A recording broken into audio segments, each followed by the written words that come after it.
Raiders Texans recap, Raiders news and notes, and Raiders 49ers preview for tomorrow's last preseason game of the season. Let's talk about it. More than double. You guys are pretty good with 14. Here's one down the middle. Catch is made. And they're going to mark the receiver, Brandon Johnson, down at the 1. This was really good. Jeff going up, making a big play on the ball, strong hands. An excellent job. What's good, everybody? It's your boy D Nice with I2G Radio, back at it with another Las Vegas Raiders preview. Urge everyone like, comment, and subscribe. We are on I2G Radio, letter I, number 2, letter G Radio, Spotify, and Apple Podcasts. You can also check us out on our YouTube channel, the Viva Las Raiders podcast. Word Viva, word Las Raiders with an S. But before I continue, got to get into the intro.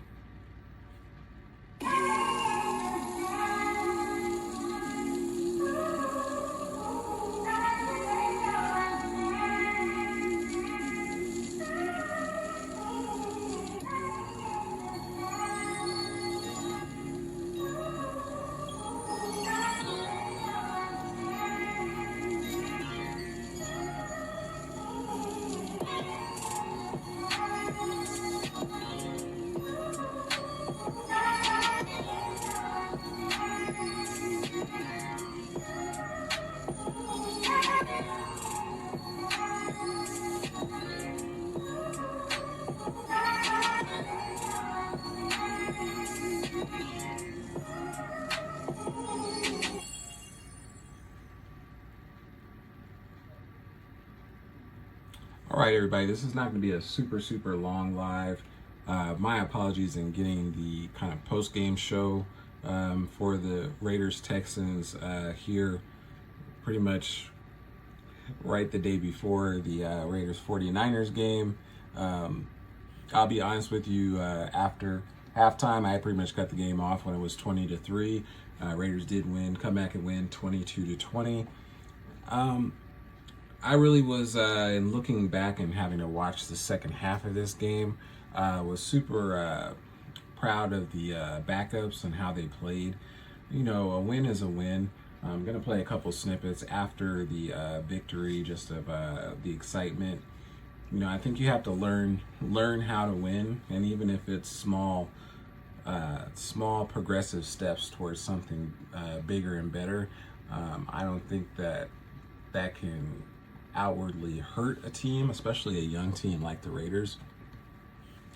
But just wanted to go over some of the stats and a couple of my winners, and then we'll get into some of the things that are coming out of practice, and again get into this Raiders 49ers preview game, just some things I'm looking for. So Aiden O'Connell, one of his more memorable games, even though it is a preseason game, led the game-winning drive, had 2 drives of over 90 yards last week. 15-24, 166 yards. He did have the QB sneak to win the game. Fernando Mendoza was 8 of 15, 86 yards. He did throw the 80-yard pick 6 in the first quarter. Bounced back very well after that. Mike Washington Jr. continues to impress, 9 carries, 56 yards. Dylan Labe as well, 6 carries, 37 yards. You know, as a whole, the Raiders rushed for 159 yards on 28 carries and had 3 touchdowns. Labe had a touchdown, and Dare Ogunwale, I'm sorry if I butchered his last name, 4 carries, 35 yards as well for a touchdown. Defensively, Patrick Johnson continues to play well. He had a sack in the game. So did Thomas Booker. You know, Devin Lafayette was able to come up with the game-sealing interception. The Texans did get the ball back and was trying to drive to kick a game-winning field goal. But he was able to come up with that interception. As far as players again, I don't like to get big into winners, losers. Raiders did have 3 sacks. Jafari Harvey also had a sack in this game as well. Was excited to see the run game. So everyone knows, and we will get into that with the Raiders news and notes a little bit further with Ashton Jeanty. Jeanty did not play in the game, but I was always trying to see and look how the backup running backs are looking and which ones will make the 53-man roster. I'm pretty confident, along with Mike Washington Jr., I think Dylan Lobby will be a player that will make the 53-man, be very vital in special teams, but I think they will get him rotation. I'm really pulling for Dylan and hoping he can, not only contribute in special teams, but also running the football. Roman Hemby as well. In this game, Tokyo Toe kind of had a rough outing. He missed 2 extra points, 1 of 3 overall in the game. I don't even know at this point if they even possibly keep him on the International Pathway Program. Definitely that is an option to develop him. But I think you're taking a big risk of you're saying he's going to be your kicker moving forward. Matt Gay, a lot of people are kind of cautious about him, really feel like past 50 yards, he's not going to be a consistent kicker. But he's been just that in preseason and in practice. Very consistent, very accurate. Again, hasn't really had to kick a 55 or 60 or 65-yard field goal at any points here in the preseason. But, the last couple of years, that has definitely been an Achilles heel for the Raiders is special teams. So I think he will be the kicker moving forward. Jermod McCoy, I thought played an exceptional game, bounce back game kind of from that Arizona game. Again, kid hasn't played in almost over a year and a half. It's going to take him some time, but you can see those flashes of greatness from him in the cornerback position. He had a excellent game. Traden Stukes as well.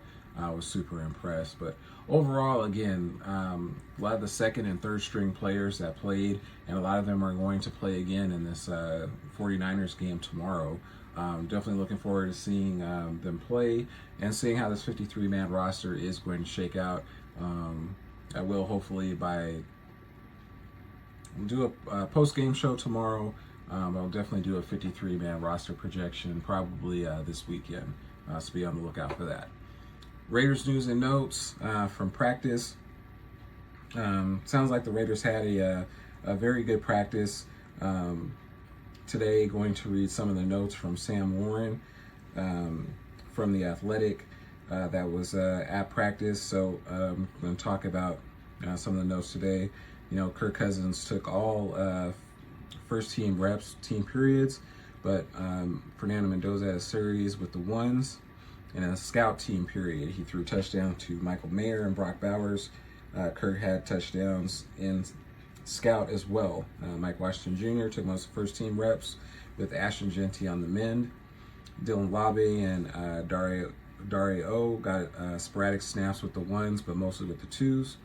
Traden Stukes continues to take all first team reps at safety. Isaiah Pola-Mao had some snaps alongside him with the ones, but mostly Jeremy Chin paired with him, while Isaiah Pola-Mao worked mostly with the twos. Jackson Powers-Johnson and Caleb Rogers continued to rotate at right guard with the ones, basically alternated series of ones and twos. Darian Porter is starting and playing with the ones. Kirk had 3 touchdowns in a red zone 7-on-7 period. Trey Zoom continues to work with Mendoza in center with the twos. Dalton Johnson took most of the number 2 reps at nickel. Also got some at safety with Greedy Vance coming in at nickel. So those are just some of the news and notes that are coming out of practice. I'm going to briefly talk about the Ashton Jeanty injury that happened on Sunday. A lot of people were extremely terrified and thought it was going to be, something season ending. Seems more of a low ankle sprain. sounds like he's probably not going to be ready to go as far as for week one. They are keeping it pretty close to wraps on this, so not sure exactly. And if you're the Raiders, you have no motivation or reason to divulge that information to anyone at this point. I think with social media, even with Raider fans at points, people have a sense of entitlement. They need all of this information right now. And it's like, right now for what? You know, you don't want to give your opponent any tip as to what it's going to be, who's going to play, or anything as far as plays being run, players, anything like that. Let the Dolphins have to guess all the way up to a damn near kickoff if they have to figure out whether Ashton Jeanty will play or not. But in looking at the preseason game, I'll also be looking at the game tomorrow. Definitely want to see how the backups look. I think the Raiders could go even a week or possibly 2 weeks if needed to get him 100% fully healthy and going for the season. He's an integral part of this offense, and the Raiders really need him to be 100% plus that for this season. But I think they have a nice two-back duo that they can go with, kind of a la David Montgomery and Jahmyr Gibbs in Detroit when you had that, and Zach Charbonnet and Kenneth Walker in Seattle, where you have two very capable backs. If one is out, can kind of be that workhorse, and then where you develop, you still need 3 to 4 good running backs in your system, and that way you can have kind of a running back by committee or anything like that, depending on an injury. But here's Clint Kubiak kind of talking what I'm saying before about his status on Ashton Jeanty. Ashton got hurt in practice, and the whole team took a knee.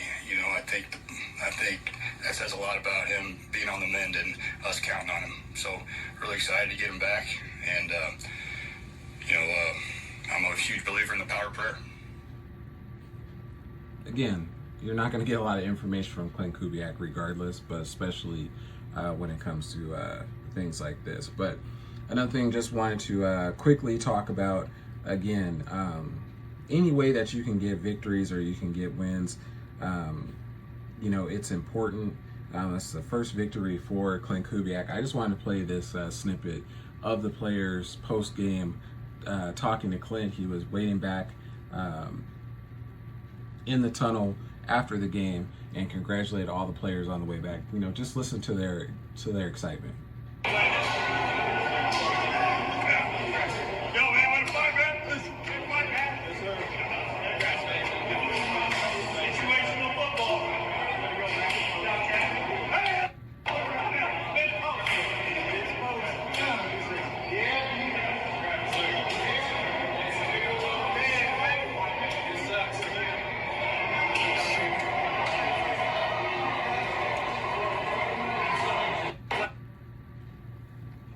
Even with this next clip with Mike Washington Jr., you can hear the excitement in his voice as well. Hey, just got a dub, man. Hey, shout out to AC, shout out to the whole team. Raider Nation, man, we up. Let's go. Hey. Like I said, small accomplishments, small victories can go into bigger victories. Mind you, in the grand scheme of things, are we going to care in a month or even this week that the Raiders won this game? Probably not. But again, it's a young team. It's a new system, offense and defense, that they're learning. And, even the short amount of time that they've had with the off season and training camp and everything, small victories, you can stack those and build those into meaningful victories and momentum going into the season. So one thing I also want to talk about in Raiders news and notes, Trayden Stukes taking first team reps. A lot of people, it's kind of a double-sided kind of issue that I've seen. A lot of people were downing John Spytek and saying, this guy is not playing, he's not starting. Trayden Stoops was basically learning 2 to 3 positions on defense. Second round pick, again, he's getting now first team reps at free safety. Give the young man some time. Give this organization time to develop these young players. So often, and I'm learning, a lot of this reaction from fans is engagement farming. They just want to be talked about on Twitter or want to be talked about on their favorite Raider podcast. If they read their super chat or read their comment or anything of that nature, you have to let these players develop. Wasted Talent talked about this on his podcast yesterday. You can't keep jumping out of the window with players that are struggling. Not every player is going to come out like Brock Bowers and is going to be a Pro Bowler their rookie year. It doesn't happen often. That's why it's so celebrated when it happens, because it's so rare that it does happen. Now, every year you have players, kind of that break out and do that, but on your team, it's almost next to impossible. If you have 12 draft picks and 3 of them hit, it is looked at as a success with that draft. The 2019 draft for the Raiders go down as one of their better drafts. A lot of people put a lot of emphasis on the 3 first-round picks. Jonathan Abram, Josh Jacobs, Clelin Ferrell. Josh Jacobs out of the 3 was definitely the most successful as a Raider, but you had your Foster Moreaus, you had your Hunter Renfrows, you had your Max Crosbys in the later rounds, and all those guys were able to contribute in their rookie year. Even Clelin Ferrell, Jonathan Abram, yes, he did get hurt the first game of the season and was out pretty much for the entire season, but there were contributors there to that team offensively and defensively. And you found some gems in later rounds, but you have to allow these players to develop. Like I said, not all of them are going to be Pro Bowlers in year 1. And in the same token with that, the Raiders need to build depth. I've heard Javon Dexter possibly is on the trade block with Chicago. That would require the Raiders to give up some draft capital. I've heard people say, well, let's give them a 3rd, use a 2nd round pick. This team still has major holes to fill offensively and defensively. They need to keep their draft picks. And not only that, you would have to pay Javon Dexter as well, or unless you're going to say he is a basically 18-game rental if he doesn't work out. And if he doesn't work out, you gave up some form of draft capital. And if you're giving up a 3rd, a 2nd, or a 4th, that's a heavy, steep price to pay for a player that you're only going to have for a short amount of time if you want to move forward. This is a deep defensive tackle class going into the NFL, going into the draft next year. If the Raiders want to go that route, or if they want to go the free agency route, they're gearing themselves up for that. I'm kind of looking at it kind of like a Seattle situation. Seattle has, Leonard Williams, that phenomenal defensive line, but more kind of Murphy as well on that defensive line. These are not kind of your true dominant like Dexter Lawrence type of defensive tackles, but I can see a rotation of DTs going in, whether it's Booker, Laulu, Adam Butler. If they decide to not put Brandon Cleveland on the practice squad and feel that he can contribute, it's going to be a rotation. Fukasi as well. It's going to be a rotation of defensive tackles. And I think it's going to give them some diversity. They'll have to find out which players are a little bit better against the run as opposed against the pass, and then have that clear rotation going on, clear passing downs and clear run downs. But you have to develop that depth. And same thing in that secondary room. They drafted Jamad McCoy. They drafted Hezekiah Massis. They drafted Dalton Johnson. They drafted Trayden Stoops. All of these guys are young rookies. There's going to be some growing pains, and you're going to have to be able to kind of weather the storm with that. They're going to make plays that are probably going to make you want to pull your hair out, and then they're going to make some great plays, and you're going to be like, okay, I see the vision, and I see the progression there. Either way, I ask people to be patient. I know people say a lot of crazy shit, And it's very easy to say crazy shit when you get attention in saying crazy shit. But I've even seen people say, well, pull him out. Pull him out is depth. Jeremy Chin is your starter. And then moving forward, if anything, God forbid, happens to Jeremy Chin, Isaiah Pullman can step in. And the part that really no one talks about, yes, is Isaiah Pullman playing out of position when he plays free safety? Yes, he is. He has not been great in the red zone, has given up some red zone touchdowns, sometimes looks completely lost. He's more of a box safety than a free. But one thing Isaiah Pullman does is he gets to the quarterback and he creates turnovers. Forced fumbles, interceptions. I think he has 3 or 4 since he's been a Raider. He's an undrafted free agent. That is quality depth. Now you can use Isaiah Pullman. If you want to go a 3 safety set, you can move him around. He can kind of be a pseudo linebacker in some nickel packages. You can do a lot of different things with Isaiah Pullman there, and that's kind of now an added chess piece.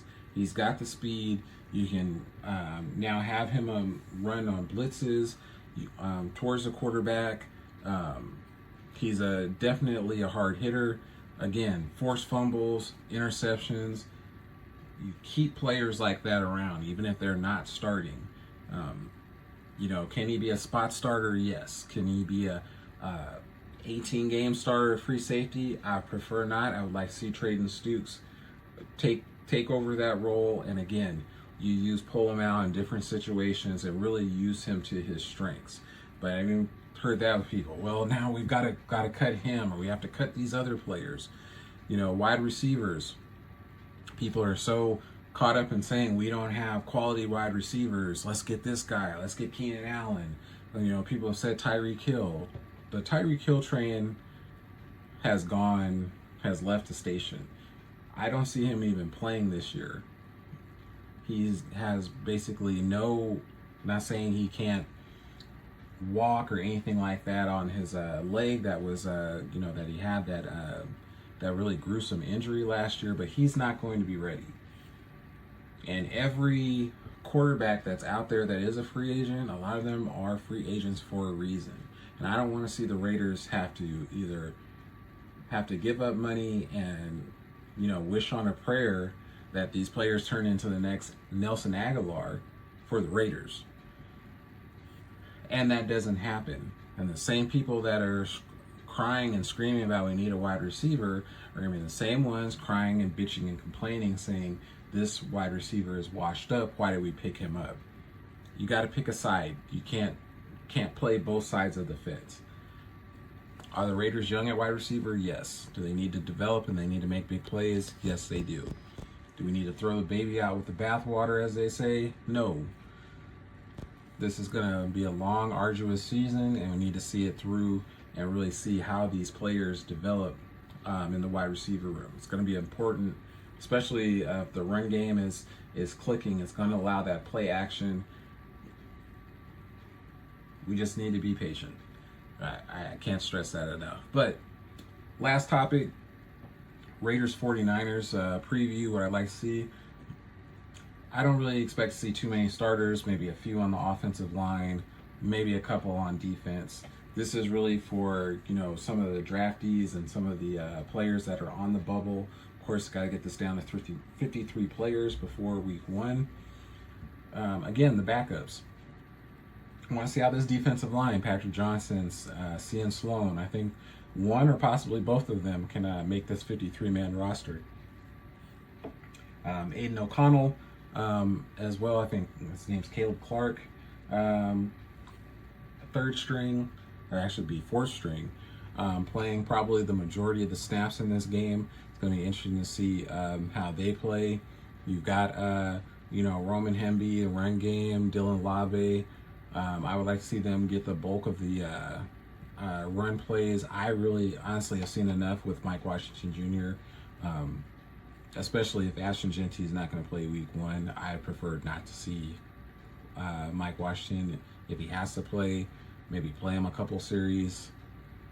You've seen everything you need to see from that guy. So definitely probably would do a short on where I think he can fit in this offense. I'd like to see Malik Benson as well have a bounce back game. Had a couple crucial drops in the second game against the Texans. Again, he's a rookie. They're going to make mistakes. Let's allow them to develop. But I really like to see him have a bounce back game. I think he was really building rapport and chemistry with Fernando Mendoza, and I'd like to see that moving forward, especially going into the season. But also with Aiden O'Connell, whoever is going to be the quarterback out there, I want to see him have a strong end to the preseason, kind of give him that momentum, especially being a rookie.